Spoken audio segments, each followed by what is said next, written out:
음악의 가치와 즐거움을 전하는 방송. 안녕하세요. TV 예술무대 MC 데니고입니다. 반갑습니다.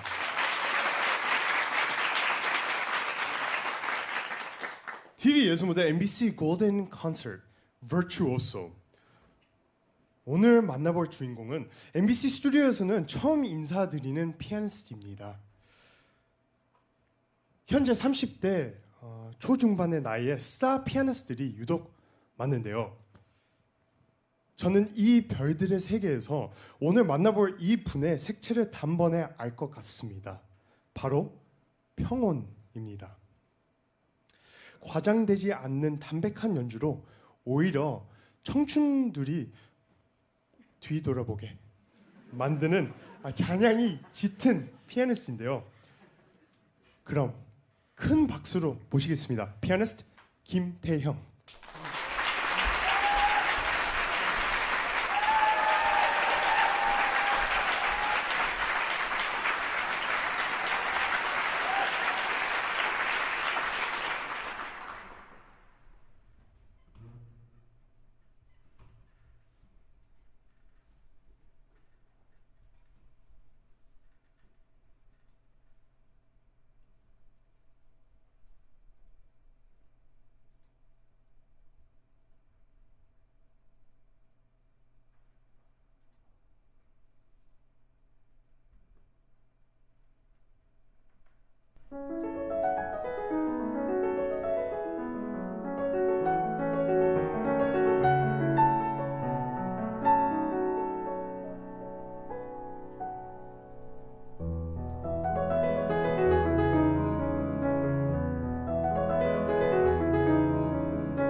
안녕하세요. 피아니스트 김태형입니다. 반갑습니다.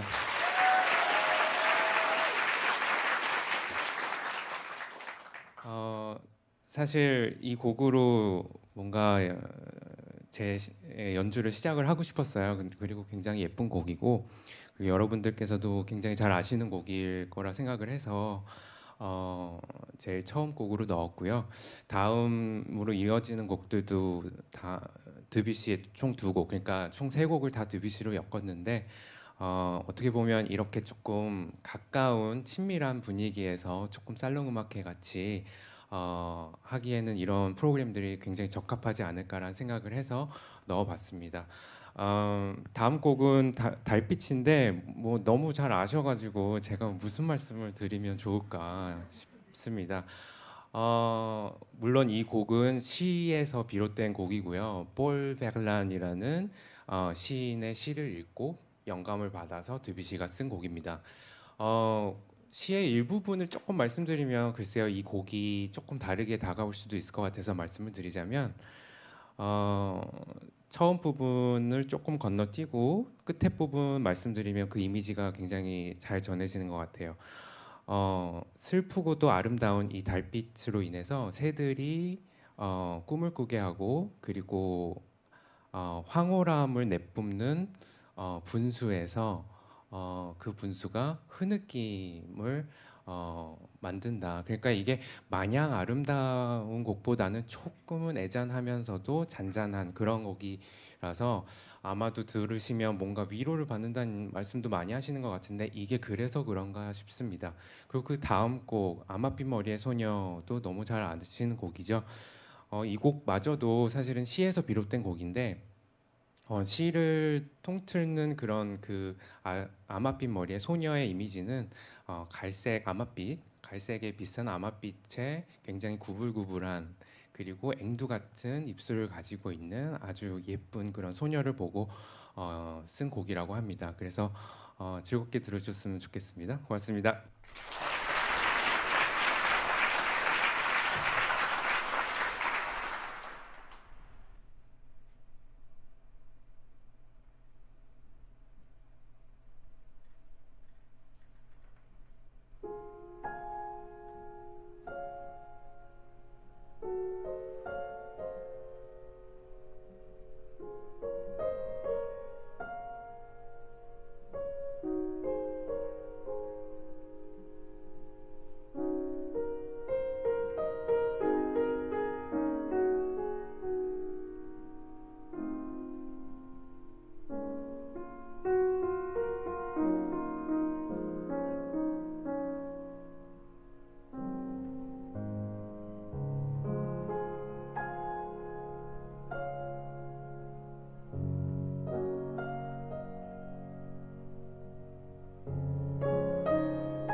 TV 예술무대 MBC 골든 콘서트 버추오소 피아니스트 김태형 씨와 함께합니다. 안녕하세요. 안녕하세요. 안녕하세요. 안녕하세요. 아니 그 동안 TV 예술무대에서 연주를 간간히 들려주셨잖아요. 그런데 오늘 이렇게 MBC 스튜디오에서 직접 연주하는 건 처음입니다. 여기 분위기 어때요? 사실 방송에서 볼 때보다 조금 더 아늑하고 네. 그래서 굉장히 친밀한 기분이 드는 것 같아요. 그래서 굉장히 저도 즐겁게 연주하고 있습니다. 네. 우리도 즐겁죠? 네, 그렇습니다. 앞서 세 곡을 들려주셨는데요. 클라우드 데뷔시의 작품이었죠. 네. 이 곡을 사실은 제가 오늘 연주할 프로그램을 이게 방송될 시간만을 염두하고 조금은 잔잔한 곡들로만 넣은 것 같아요. 근데 우리 지금 사실 촬영은 너무 오후라서 제가 거기까지 생각을 못했습니다. 그래서 밤에 들으면 뭐가 참 좋을까라는 생각으로 짠 프로그램이라는 것만 알아주셨습니다. 그래서 이제 또 밤에 듣기 좋은 데뷔시를 네. 선택한 네, 이유네요. 네네. 너무 좋습니다. 우리 좋죠? 네. 피아니스트 김태형 씨는 피아노를 치신 지가 몇 년 됐어요? 제가 이렇게 하면 제 나이도 이제 나오고 흐지부지하게 말해도 돼요. 30년이 좀 넘은 것 같아요. 네. 그런데 굉장히 아까도 말을 했지만 굉장히 동안이세요. 맞습니다. 반응이 너무 좋네요. 김태형 씨의 첫 인상이 사실 되게 부드러워요. 부드럽고 이런 말 해도 될지 모르겠지만 되게 순둥순둥해요. 순둥순둥합니다. 근데 그 어떤 연주자라도 예민함은 항상 가지고 같이 가는 건데요. 그렇다면 지난 30년 동안 이건 내가 정말 너무나 예민했다 하는 에피소드가 있나요? 굳이 제 변명을 하자면 그럴 수밖에 없었던 변명을 하자면 제가 손이 좀 찬 편이에요. 지금도 굉장히 찬 것 같고, 네, 맞습니다. 그래서 이제 연주 직전에 굉장히 손이 좀 차져 있는 상태였고 그때 겨울이었던 것 같아요. 그랬는데 이제 프로그램을 이제 연주회를 기획하시는 분께서 프로그램이 그때 이제야 막 나왔나 봐요. 그래서 기쁜 마음에 막 배송되어진 그 프로그램을 저한테 주셨어요. 그런데 딱 만지자마자 너무 프로그램이 밖에서 막 배송이 된 터라 너무 차가운 거예요. 그래서 차가워 이랬더니 너무 제가 이제 그때서부터 굉장히 예민한 사람으로 됐고 또 하나 제가 저기 성남 마티네 콘서트에 이제 사회 진행을 맡고 있는데 작년 8월에 한 달 동안 유럽에 갔다가 와서 이제 유럽에서 코로나를 걸려서 왔어요. 그래서 저는 잘 몰랐는데 이제 제가 굉장히 목이 잠기고 그때 그랬더라고요. 그래서 그때 8월 마티네 콘서트가 성악가 선생님들이 막 로미오와 줄리엣을 막 그 아침부터 노래를 부르고 계신데 제가 그때 성악가 선생님들보다 더 예민하게 막 프로폴리스에 사탕에 물에 난리 법석을 떨었죠. 사실 그 정도면 예민한 것도 아니에요. 그거는 그냥 자기 관리죠. 고맙습니다. 순둥순둥합니다. 네. 경력으로만 본다면 거의 중견 연주자인데요. 긴 시간 동안 연주 활동을 많이 하셨습니다. 지금까지 기억에 남는 평생 못 잊을 만큼 너무나 자기한테 소중한 연주가 있을까요? 너무 식상한 대답일 수도 있는데 매 순간 조금 중요한 연주긴 해요. 근데 어떻게 보면 이런 질문을 받았을 때 제일 최근에 했었던 연주가 생각이 나는 게 아닌가 싶어요. 근데 이번 2월 중순에 제가 독일에서 연주를 하고 왔는데 저희가 2017년인가 18년에 연주를 하러 갔었다가 이번에 다시 간 거니까 벌써 몇 년 뒤예요. 근데도 저희를 기억을 하고 계시면서 와주신 분들이 그래서 연주 끝나고 말씀을 하시는 게 그때 너무 좋았고 그래서 이제 다시 기억을 하고 해가지고 왔다 그런 얘기를 하시니까 당연히 너무너무 뜻깊죠 저희로서는. 네, 그게 진짜- 제일 기억에 남습니다. 진짜 네. 감동이었을 것 같아요. 그거 이제 내일 되면 TV 예술 무대. 아, 예, 예. 네네네. 네. 그럼요. 지금 굉장히 특별합니다. 사실 이제 현악기 하는 사람 입장에선 우리는 악기를 항상 들고 다닐 수 있잖아요. 근데 피아니스트는 당연히 못 들고 다니잖아요. 오히려 항상 처음 만나는 악기고 어떤 악기가 있을 줄 모르고 그런 항상 리스크를 달고 사는 것 같은데요. 자신의 악기를 가지고 다닐 수 없는 피아니스트의 숙명으로 인한 에피소드가 있을까요?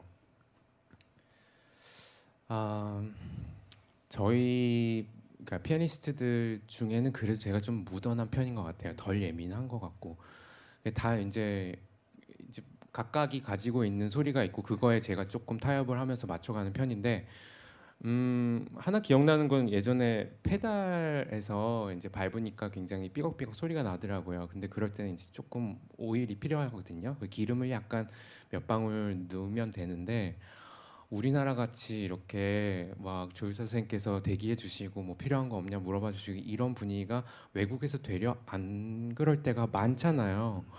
그랬는데 그때 그 연주가 그랬었고 그래서 그때 연주한 장소에 약간 조그만 부엌 같이 그런 데가 있었는데 거기에서 막 제가 막 직접 열면서 무슨 올리브 오일이 있는지 아, 진짜요? 그 연주 직전에 막 준비를 하면서 그래서 제가 오일을 다행히 찾아서 막 여기 기어 들어가 가지고 막 이렇게 뿌리고 그래서 뭐 연주하고 그랬죠. 멋있어요. 와, 저도 이제부터 만날 때 오일 들고 다닐게요.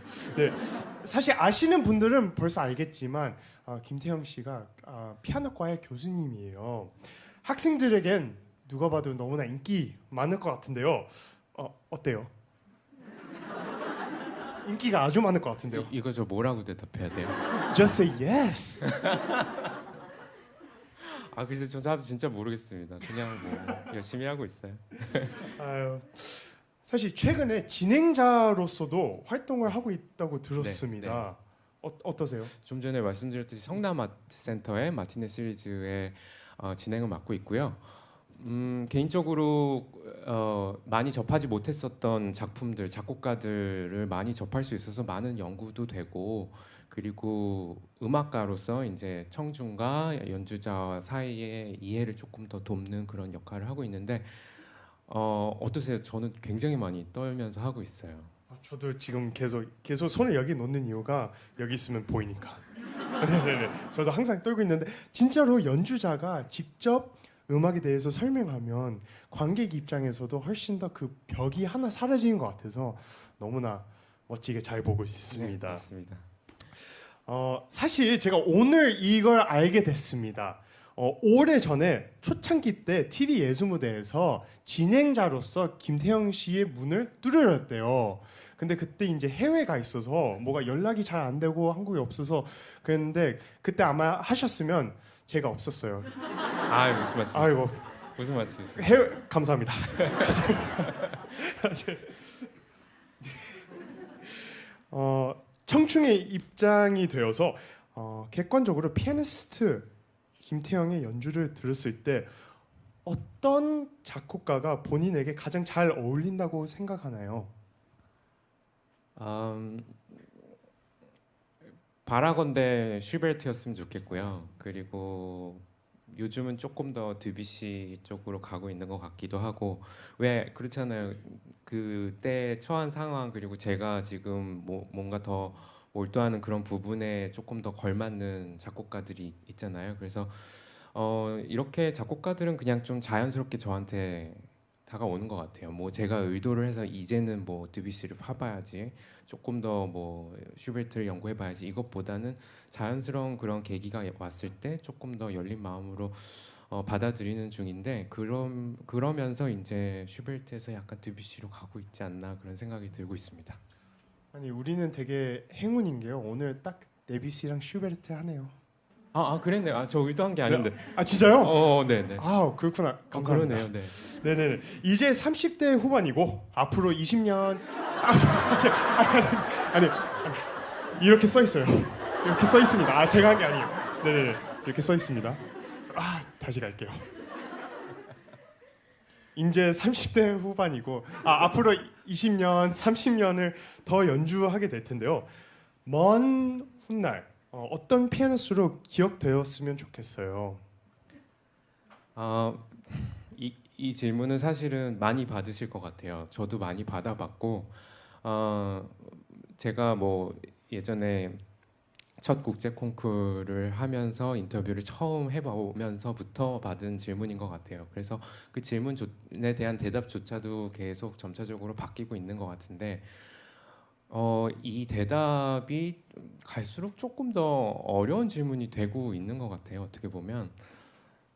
그냥 간단하게 이런 연주자요라고 하기보다는 예전에는 제가 연주하는 이 음악이 제 스타일의 어떤 거를 조금 반영하는, 그러니까 제가 연주하는 음악이었다면 조금 다른데, 이제는 제가 음악가로서 사람들에게 음악을 연주하는 게 어떤 의미였으면 좋겠을까, 그들에게 그런 생각을 조금 하면서, 그리고 또 이제 학교에 들어가서 학생들을 가르치면서 그런 생각도 들었고요. 또 최근에 이제 너무 무거운 주제로 갈 수도 있겠지만 코로나를 겪으면서 이제 굉장히 많은 사람들이 힘들어했고, 그러면서 이제 음악회를 찾아오시는 그런 청중들, 음악을 진짜 듣고 싶어서 오시는 분들께 우리는 어떤 음악을 해야 되는가, 그리고 굉장히 지금 굉장히 세계가 다 어지러운데 그럼에도 우리 음악가로서는 어떤 인물을 조금 가지고 있어야 되는가, 그런 생각을 조금 하면서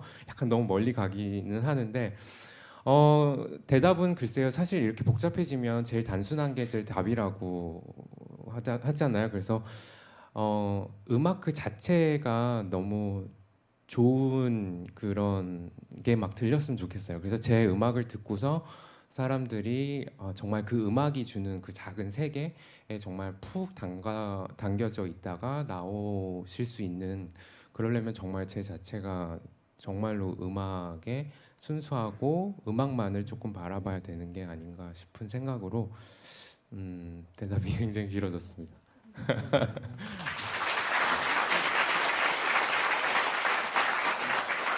이제 올해 앞두고 있는 그 계획들이 있으면 우리한테 알려주세요. 어, 계획이요. 이제 조금 왔다 갔다 많이 하는 것 같아요. 그래서 4월에도 포르투갈에 연주가 있고 국제 콩쿠르 심사가 있고, 뭐 그리고 7월에도 뭐 스위스에서 독주가 있고, 그런 식으로 준비하고 있고요. 우리나라에서는 독주회 프로그램들이 이제 좀 심도 있게 짜가지고 7월 초에 독주회가 있고, 그리고 하반기에도 또 다른 프로그램들로 조금 제 개인 솔로의 연구를 조금 더 많이 하고 싶은 생각이 들고, 콘체르토도 안 해본 작품들 많이 할 수 있을 것 같은 게 이제 거신 랩소디 같은 것도 좀 안 해본 작품인데 좀 시도해 보고 싶고, 그리고 있고요. 그리고 성남 마틴네 콘서트 이제 계속 하고 있으니까 뭐 관심 있으시면 찾아와 주시면 감사하겠습니다. 네. 그러면 이제 다음으로 들려줄 작품 소개 부탁드리겠습니다. 어, 드뷔시 아라베스크를 넣어서요. 사실 슈만의 아라베스크를 같은 자리에서 들으시면 어떨까라는 그냥 제 욕심이 조금 있었어요. 그래서 이제 연주할 곡은 슈만의 아라베스크를 넣었고요. 그 이후 곡들은 이제 슈베르트의 아흥의 순간 중에 총 3개만, 그래서 1, 2, 3번만 연주할 계획입니다. 네. 네, 알겠습니다. 그러면 TV 예술무대 MBC 골든 콘서트 버추오소 계속해서 피아니스트 김태형 씨의 연주로 감상하겠습니다. 감사합니다. 고맙습니다.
슈베르트 아흥의 순간이란 곡은요.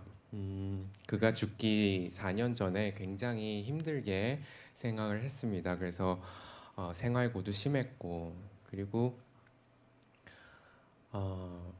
여러분들 잘 아시겠지만 이제 죽을 병으로 이제 병 생활을 많이 했고, 그리고 그때 당시에 그 증세가 악화되기도 했겠지만 그럼으로써 오는, 그러니까 내 인생이 얼마 남지 않았다라는 거를 이미 알고 있어서 오는 그런 우울증이 굉장히 심했다고 합니다. 그래서 머리도 많이 빠지고, 그리고 뭐 머리도 많이 아프고, 그런 상황에서 그가 죽기 4년 전에부터 이제 나온 곡들을 말씀드리자면 정말 우리가 정말로 그의 음악이 아름답다고 느껴지는 그런 많은 곡들이 그때 무수하게 쏟아져 나왔어요. 그러니까 그럼으로써 굉장히 탈진할 만큼 힘든 상태였겠죠. 그런 가운데 쓴 곡 중에 하나이고요. 이 곡은 워낙에 6곡인데 총 3개만 연주할 예정이지만 이게 총 6개가 한 곡으로 작곡을 한 곡은 아니고 여러 곡들을 한데 합해서 총 6곡으로 만든 곡입니다. 그렇지만 그게 1, 2, 3, 4, 5, 6이 쭉 연주됐을 때 그 흐름이 굉장히 적절해서 아주 잘 어울리는 곡인데, 그 중에 이제 3번도 굉장히 유명하기도 하고, 그가 말년에 남긴 그런 작품을 조금, 글쎄요, 제 너무 의도가 많이 들어갔을 수도 있지만 겨울이 가기 전에 한 번 더 슈베르트 듣고 넘어가면 어떨까 싶은 생각에 슈베르트를 넣게 되었습니다. 좋은 감상 되시길 바라겠습니다. 감사합니다.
리스트의 헌정 들려드리겠습니다.